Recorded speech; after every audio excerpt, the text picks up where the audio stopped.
But let us realize one thing. Why is it that we see faults in other people, but we don't see faults in ourselves? Why? And I'll tell you why also. The reason why I can see what is wrong with you, but I can't see wrong with what is with me, is because when I judge you by your actions. But when I judge myself by my thoughts. So I justify to myself my actions. That is why I always come out sparkling and sinless. Because I don't see myself the way others see me. I judge myself based on my thoughts.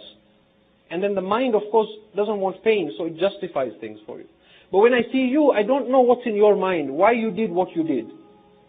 So I judge you only by your thoughts. That is why we are told a mu'min is a mirror to a mu'min. You see, when you look at a mirror, it doesn't adjust things for you. If you are tall, it will show you tall. If you're short, it won't say, well, here's a wrinkle, let me move it, change it, and then when you look, you see something. It shows you exactly what you are. And that's how a mu'min should be to a mu'min. You know? And that's why we sometimes need to have that relationship as well with others. So we need to realize that we won't always be surrounded by enlightened people. We all come from different families, from different backgrounds. We were brought up in different places. Some of us came from large families, small families, rich families, poor families, Africa, India, Iran, Pakistan, born here. There is all this culture. It's a beautiful mix, but there is bound to be strife.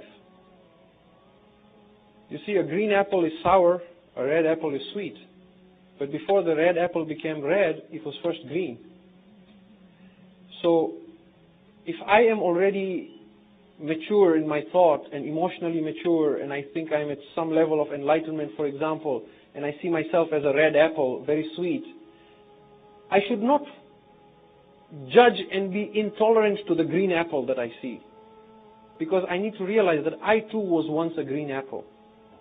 And he or she will one day also ripen if I give him or her the chance to do so. Right? So there is need for some tolerance.